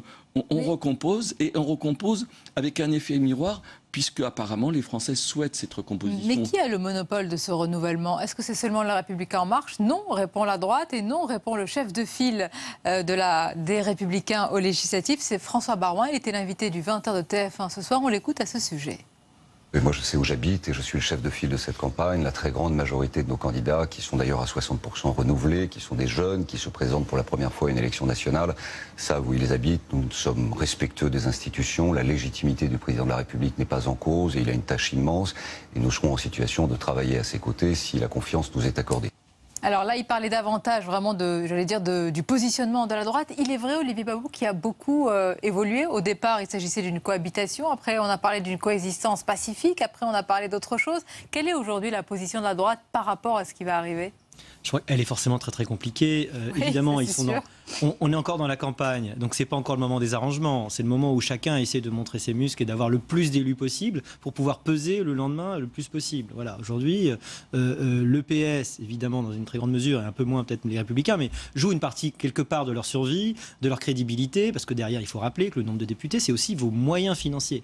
Pour un parti, c'est fondamental. Oui. C'est le nombre de permanents, c'est votre capacité à rayonner dans les territoires, et c'est un cercle qui peut être soit vicieux, soit vertueux. Pour le PS, on est clairement entré dans un cercle vicieux où depuis quelques élections, ils perdent des élus, donc ils perdent des moyens, donc ils perdent des capacités à peser, et voilà, petit à petit, vous avez une sorte d'attrition qui peut vous mener à plus grand chose. Aujourd'hui, la droite, après cette élection imperdable qu'elle a perdue, est dans une situation très très interlope en quelque sorte, et elle se demande un petit peu ce qu'elle va devenir, avec, il faut quand même le dire aujourd'hui, une difficulté à clarifier la ligne, on pourrait dire idéologique, qui va les différencier. Pour penser un peu en marketeur aujourd'hui, sur l'échiquier aujourd'hui, ils sont plus très très visibles. Parce que, évidemment, on a une majorité présidentielle avec En Marche qui a réussi à faire une espèce d'immense bloc au centre très très large, qui absorbe énormément et qui gêne beaucoup le positionnement d'une droite qui doit se réinventer et qui se cherche encore. Mais à la Fondation Concorde, j'imagine que vous voyez les différents programmes, y compris pour les législatives. Tiens, je prends par hasard une différence entre, selon la droite, baisse des impôts et pour la République En Marche, augmentation de la CSG. Est-ce que sur ce point-là, est-ce que c'est perçu aujourd'hui sur le terrain ? Je ne crois pas, parce que c'est très technique. En effet, il y a des différences. C'était du temps de Fillon contre Macron. Il y avait l'un qui augmentait plutôt la TVA et l'autre qui choisissait la CSG. Il y a très peu de gens qui sont capables d'expliquer ce que ça change réellement. Alors on commence un petit peu à dire, bon, qui va vraiment payer ? Ce qu'on n'a pas tellement vu pendant la campagne. Mais ça y est, enfin, on dit, vous savez, il y a des gens qui vont devoir payer plus et d'autres qui vont certes payer moins. Mais il y a un moment donné, on commence à nommer effectivement les gens qui vont en pâtir. Donc ça alimente une sorte de débat, mais je ne crois pas qu'il y ait effectivement une différence qui saute tellement aux yeux, qui soit possible aujourd'hui facilement pour un électeur de distinguer. Oui. Je crois que l'électeur d'ailleurs il va voter beaucoup par fidélité. Je crois qu'il y a un effet élection de souffle effectivement très important. Politique et institutionnelle. La logique institutionnelle qu'on a souvent rappelée ici. On verra jusqu'où elle ira. Je fais quand même un commentaire sur ce qu'a dit M. Baroin. M. Baroin dit qu'il renouvelle 60%, mais il faut rappeler le contexte. Le contexte, c'est la limitation des mandats. C'est-à-dire qu'il y a une loi qui a été votée contre les amis M. Baroin, il ne faut quand même pas l'oublier, contre les amis M. Baroin, qui fait que vous ne pouvez plus être député et maire, par exemple. Donc il y a beaucoup de gens chez les Républicains qui ont décidé d'abandonner leur poste de député pour rester maire. Donc ça a laissé de la place. Ça n'a pas été une volonté politique. C'était même une volonté contre leur volonté politique, puisque eux, ils se sont battus longtemps. Ils ont fait même des combats d'arrière-garde pour maintenir la pluralité des mandats. C'est fini, donc cette recomposition n'est pas de même nature que la recomposition En Marche. Et juste une parenthèse en termes d'image, puisque on dit souvent la forme, c'est le fond qui remonte à la surface. Rappelez-vous, pendant les débats des primaires, Macron avait eu l'intelligence, lorsqu'on regardait les gens derrière lui, ses proches, c'était que des têtes nouvelles. On connaissait personne. Sauf M. Ferrand. Mais M. Ferrand était quasiment inconnu du grand public. Oui. Il l'est moins aujourd'hui. Aujourd'hui, mais à l'époque, dans les débats, dans les débats de la présidentielle, il était inconnu. Quand on regardait derrière M. Fillon, c'était ceux que les gens ne veulent plus voir depuis un bon moment. C'est des têtes qu'on connaissait dans tous les sens. M. Barouin, par exemple, M. 0,3% de la primaire, etc., etc. Donc, il y a une logique qui est radicalement différente. Et pour l'instant, les Français... vu les derniers sondages. Voilà, à l'épreuve des faits, on verra ce renouveau, ce qu'il va donner à l'Assemblée, au Parlement. Messieurs, je voudrais vous faire réagir à la revue de presse. Comme d'habitude, on va découvrir les unes de vos quotidiens. On va commencer, Le Figaro. Une élection à quitte ou double. De quoi s'agit-il? Eh bien, de ce qui va se passer en Grande-Bretagne. C'est vraiment des élections législatives, là, pour le coup, à très haut risque pour Theresa May dans ce contexte. Claude Posternac? Oui, clairement, mais quitte ou double. Déjà, la partie a été jouée, ça s'appelle le Brexit. Bon. Donc l'autre enjeu, c'est qui tout double, c'est-à-dire est-ce qu'il y aura une alternance avec le retour de monsieur, en tous les cas, le retour de monsieur Corbyn, dans le sens où il n'a jamais été au pouvoir, mais il a fait fortement monter dans l'opinion, il était redescendu, apparemment il reprend un petit peu poil de la bête.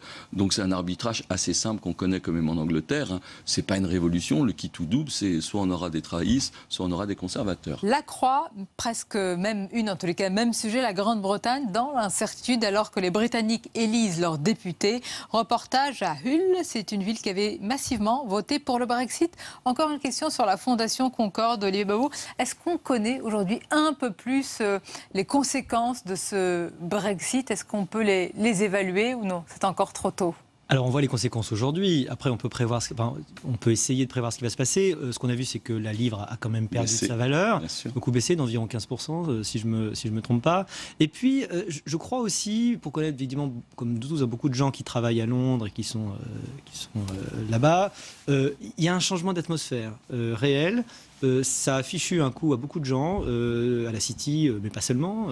Si c'est à la City, c'est sûr.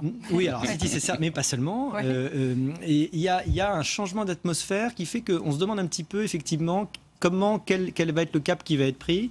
Et on pourrait dire qu'on peut aujourd'hui facilement être pessimiste, comme certains restent optimistes. Alors, vous parlez du cap. Quel sera le cap pris? Regardez la une de Libération par le nouveau ministre de l'Éducation nationale. En tous les cas, c'est vraiment pied au plancher qu'il prépare la rentrée à venir. Hein. C'est bientôt les grandes vacances, mais il pense déjà évidemment à la rentrée scolaire. Rythme scolaire à la carte, réforme du collège assoupli. Comment vous le décririez, Jean-Michel Blanquer? Mais d'abord comme quelqu'un qui connaît très très bien cette fonction. Et là aussi, il y a une rupture. C'est souvent, on mettait la suite des apparatchiks. Une fois que les apparatchiks étaient élus, ils prenaient des ministères. Là, on a vraiment... Il y avait quelques ministres qui connaissaient quand même ce ministère-là. L'éducation nationale, non, pas... Vous n'avez aucun exemple qui vous vient en tête? Non, véritablement non.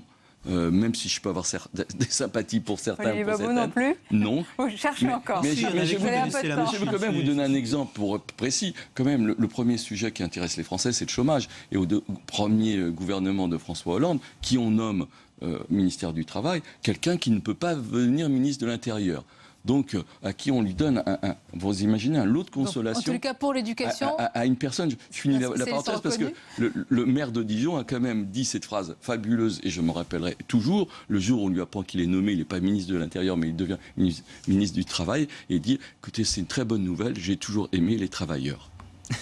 En tout cas, là, il a quand même engagé, quand il n'était pas ministre, quand il était avec des gouvernements de droite, des vraies réflexions, puis quand même des réformes, des actions qui ont pu troubler. Mais là, c'est un expert, un spécialiste de son domaine.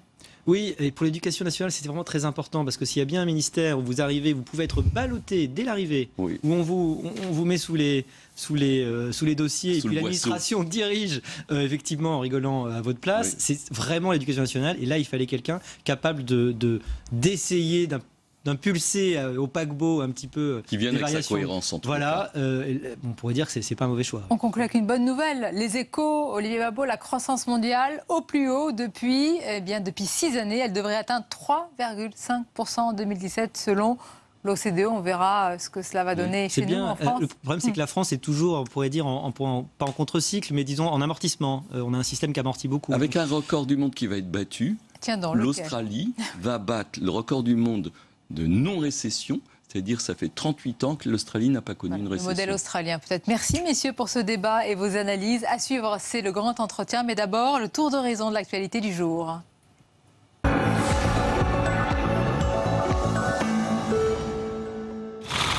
C'est un lourd tribut que nous payons dans ces attentats. Et je veux ici avoir une pensée pour l'ensemble des victimes et de leurs familles. Les mots d'Emmanuel Macron ce matin à l'annonce du décès d'un 3e Français dans l'attaque terroriste de Londres. Xavier Thomas était porté disparu. Il a été repêché mardi soir dans la Tamise, faisant passer le bilan de l'attentat de 7 à 8 morts. Terrorisme. L'enquête sur l'attaque au marteau d'un policier devant Notre-Dame de Paris se concentre sur le profil atypique de l'assaillant, toujours placé en garde à vue à l'hôpital de la Salpêtrière à Paris. Un étudiant algérien en sciences de l'information qui, dans une vidéo, avait prêté allégeance au groupe État islamique. L'homme de 40 ans n'avait pas donné de signe de sa radicalisation. Toutes les indications confirment la thèse d'un acte isolé. Impôt. Elle n'est pas abandonnée, seulement reportée d'1 an. L'entrée en vigueur du prélèvement à la source de l'impôt sur le revenu sera appliquée le 1er janvier 2019. C'est le Premier ministre qui l'affirme. Une réforme préparée sous le quinquennat de François Hollande.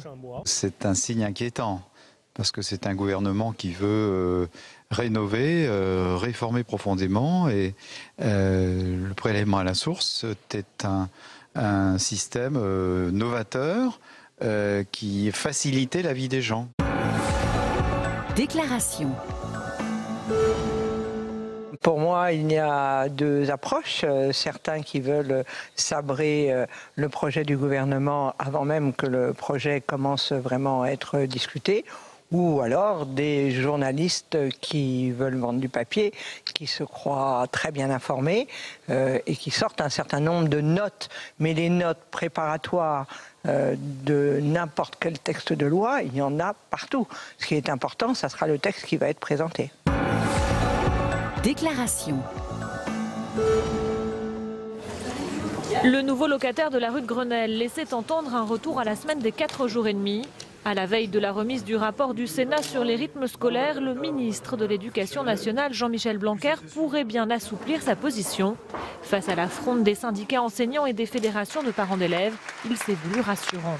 Le but, c'est ne pas changer là où ça marche, là où tout le monde est content, là où ça fonctionne bien, et là où il peut y avoir quelques difficultés, ouvrir une nouvelle liberté, mais le faire très sereinement, très pragmatiquement, et c'est l'esprit de cette mesure.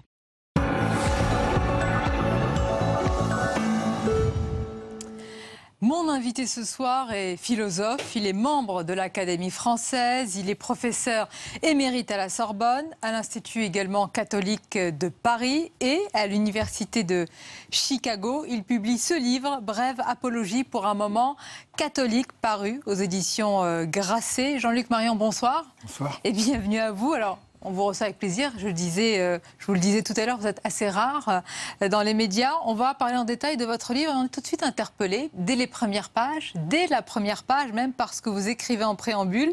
C'est une phrase que vous reprenez, « N'ayez pas peur ». Alors cette phrase, elle avait été citée, vous allez nous le dire, c'était il y a longtemps par Jean-Paul II, après son élection. Oui, quand il est arrivé sur le balcon de Saint-Pierre, il a dit aux catholiques et aux chrétiens en général, « N'ayez pas peur ».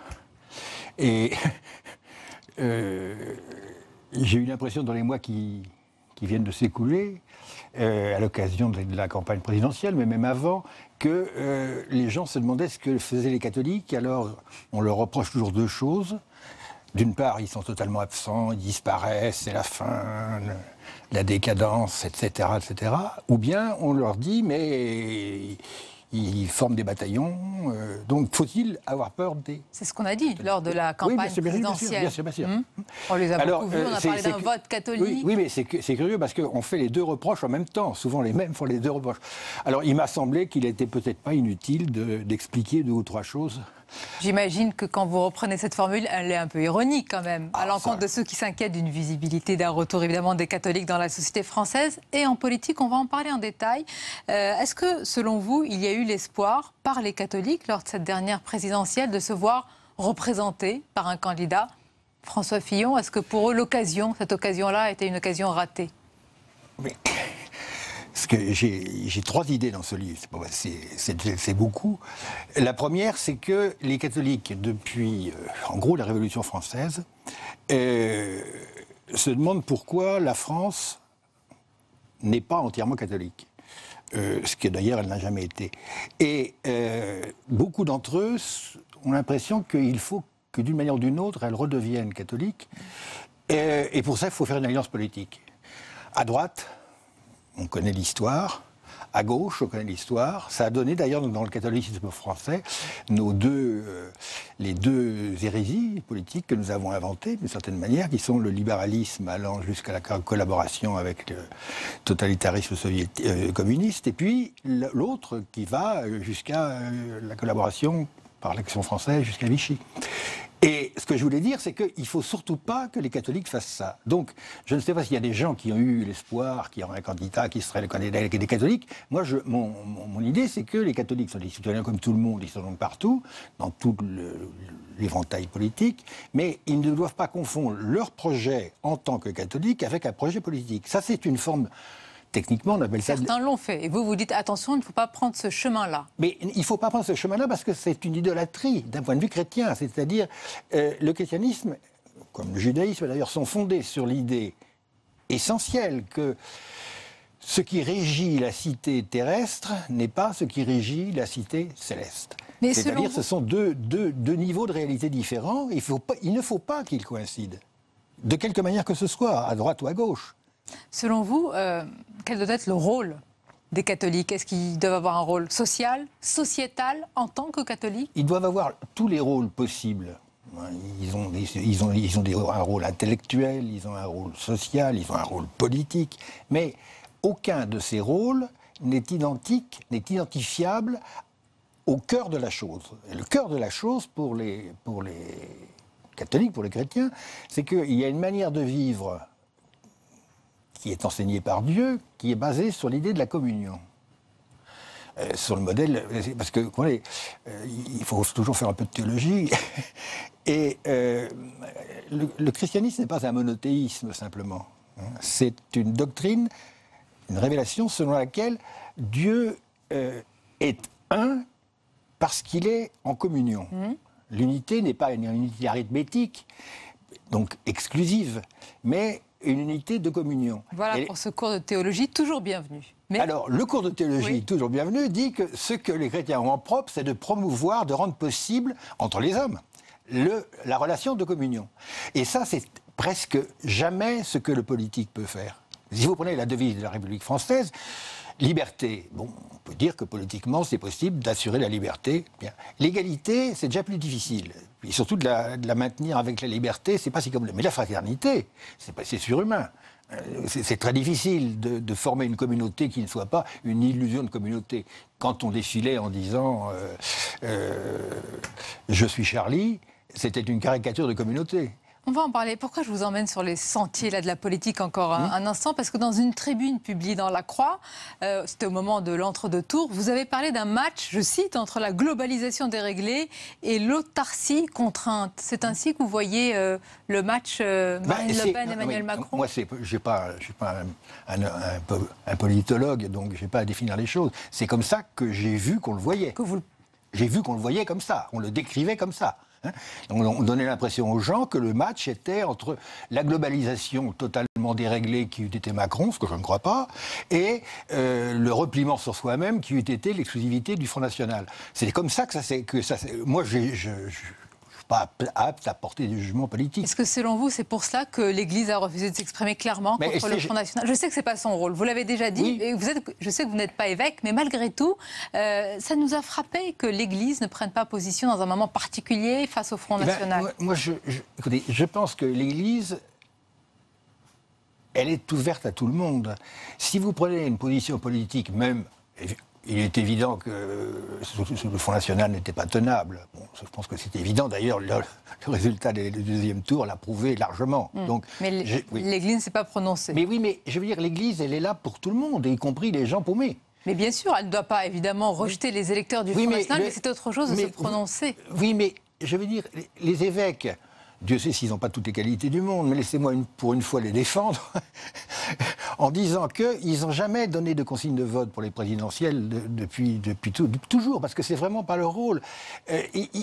Il ne faut pas que l'Église donne l'impression qu'elle exclut des gens. Chaque fois qu'elle exclut des gens, c'est une erreur. Et d'ailleurs, dans son discours moral, quand ce discours moral est fait de telle manière que les gens se sentent exclus, c'est qu'il est mal formulé.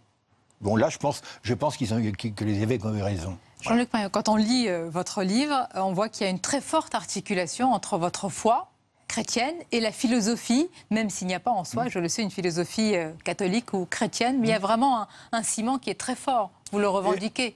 Oui, enfin, je ne le dénie pas. Je pense qu'il peut n'y avoir aucun rapport. Moi, simplement, pour vous faire une confidence, oui, c'est l'horaire, allez-y. Quand j'ai commencé... Confessez-vous en plus, vu le sujet. Voilà. Quand j'ai commencé à faire de l'histoire de la philosophie, parce qu'on commence toujours la philosophie quand on est sérieux par l'histoire de la philosophie, je me suis aperçu qu'une des raisons pour lesquelles, par exemple, il y avait encore beaucoup de choses à dire sur un auteur aussi connu, classique, étudié en France que Descartes. Pourquoi est-ce qu'il y avait encore des choses à faire? Parce que mes bons maîtres, et Dieu sait si je les admire, si je suis reconnaissant à leur égard, mes bons maîtres ne connaissaient pas du tout l'histoire de la théologie. Or, Descartes, comme Pascal, quand il fait de la philosophie, il a un arrière-fond théologique énorme. Si vous ne le connaissez pas, vous ne comprenez pas exactement ce qu'il a dans la tête ni les questions qu'il aborde.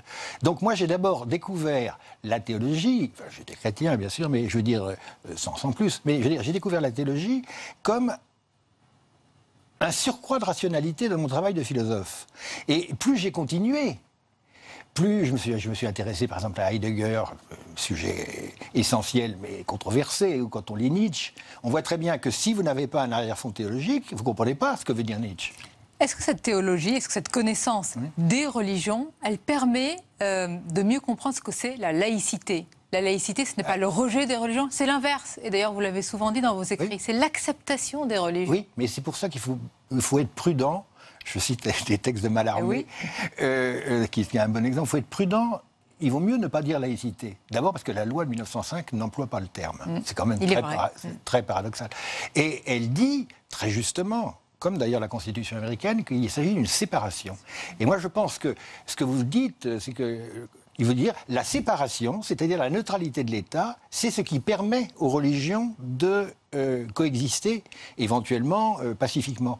Et je crois que si on dit, par exemple, cette formule à laquelle je me suis rallié, l'État doit être neutre parce que la société n'est pas religieusement neutre.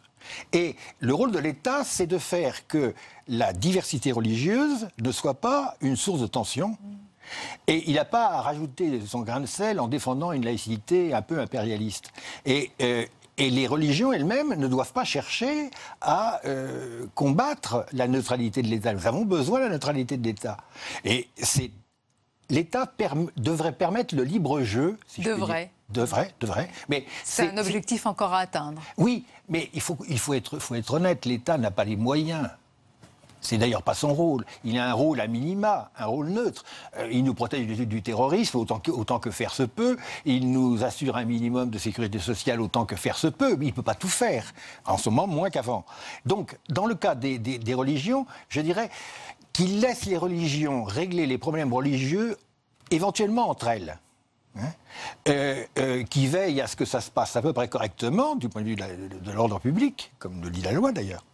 Mais que lui-même n'essaie pas de faire un quatrième monothéisme, d'abord parce que ça ne marche pas, on le sait, et puis aussi parce que les religions sont quand même beaucoup mieux placées pour discuter, par exemple, le problème de l'islam. Tout le monde est d'accord, il faut que l'islam évolue, il a sa place dans la société française, mais il faut que les musulmans eux-mêmes sachent exactement ce qu'ils veulent, ce qu'ils croient, ce qu'ils pratiquent et ce qui est tolérable. Bon, cette évolution, elle est en train de se faire. Mais selon vous, elle ne doit pas être régentée, organisée par l'État? Je pense que non. Je pense que l'État n'en a pas les moyens. Il n'a pas de théologien, il ne sait pas quoi faire, il n'a pas d'opinion.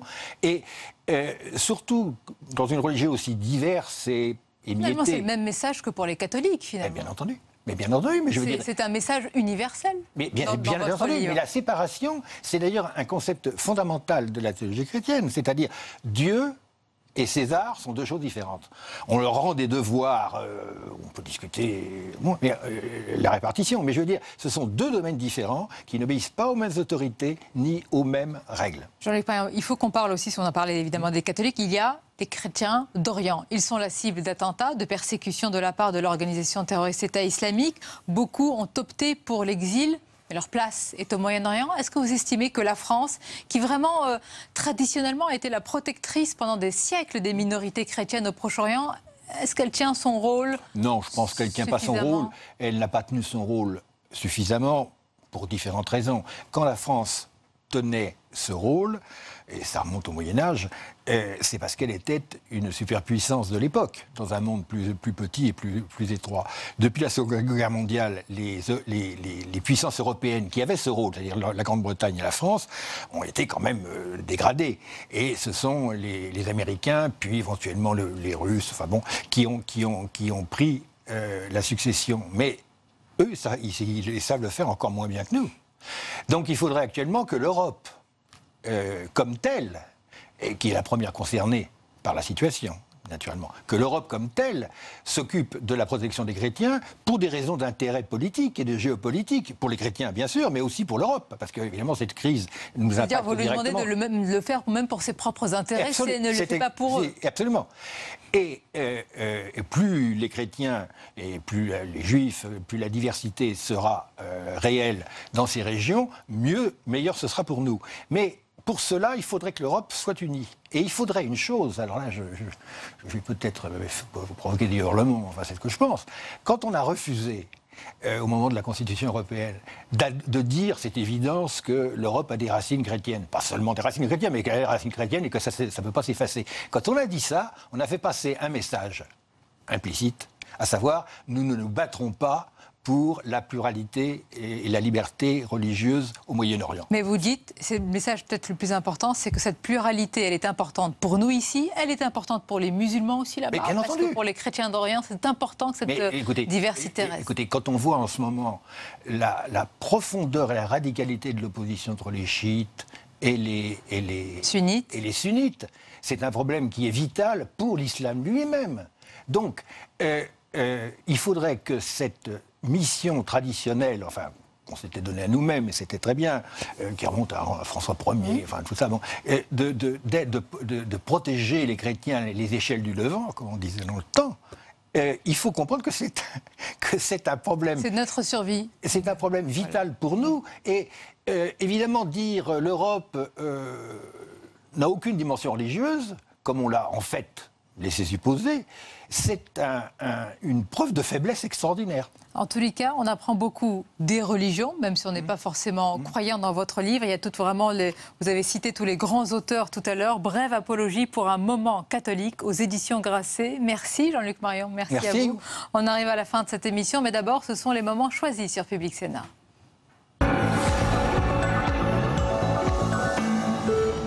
Je pense qu'il se vit toujours comme un provincial qui a réussi à Paris, et pas comme un Parisien germano-pratin, qu'il y a une blessure narcissique qui est l'échec à Normal Sup, et l'échec quand il arrive à Henri IV, qui est un moment difficile, où il a laissé entendre déjà qu'il avait eu la sensation de vivre une forme de racisme social de la part de la bourgeoisie germano-pratine, qui trouvait que le petit Picard qui arrivait, c'était pas D'accord, donc là c'est le petit Picard qui parle, là, dans tous ces extraits. C'est le petit Picard qui a réussi. On est dans une situation neuve aujourd'hui, c'est pas 1993. Parce que 1993, c'était une défaite électorale. Et dans un système qui restait fondamentalement droite-gauche, malgré la présence d'un Front National, mais qui était entre 10 et 15%, ce qui n'est pas la même chose. Tandis qu'aujourd'hui, on est dans un nouveau système politique. Donc c'est une crise réelle, mais qui se pose dans des termes neufs, et donc il va falloir faire preuve d'invention. Quand on superpose les cartes de France du chômage, de la désindustrialisation, on obtient celle du vote protestataire. Et oui. Et moi, je ne pense pas que ce soit des votes de colère. La colère, c'était avant. On va plus loin que ça aujourd'hui. C'est qu'on est convaincu que de toute manière, pour ces personnes-là, on est convaincu que le constat n'a pas été bien fait, On est convaincu que personne ne fera rien, que c'est pour les autres. Quand on en est là, ça devient vraiment dangereux, hein, vraiment dangereux. Les 100 jours sont devenus aujourd'hui, comme vous le disiez, depuis, je crois, Valéry Giscard d'Estaing, un critère d'évaluation du futur président. Moi, je pense qu'il faut... il faut aller vite, même avec des ordonnances. Marquer ses premiers jours, mais pas forcément tout vouloir réaliser dans les 100 premiers jours. Ce serait une erreur. Mais il est vrai qu'un certain nombre de réformes justifie qu'on les fasse très rapidement. Pour nous, Français, les 100 jours, c'est le retour de l'île d'Elbe. Et ça se termine très mal, comme on le sait, par Waterloo. En fait, la référence aux 100 jours, c'est la référence au New Deal de Roosevelt, qui, en pleine crise économique, etc., élu par conséquent, a pris dans les années 30 une série de décisions, des lois très très importantes. Et on a pris l'habitude d'appeler ça, les 100 jours. C'est cette idée, effectivement, d'aller vite, parce que la question est urgente, parce que la crise est grave et qu'il faut prendre des décisions rapides.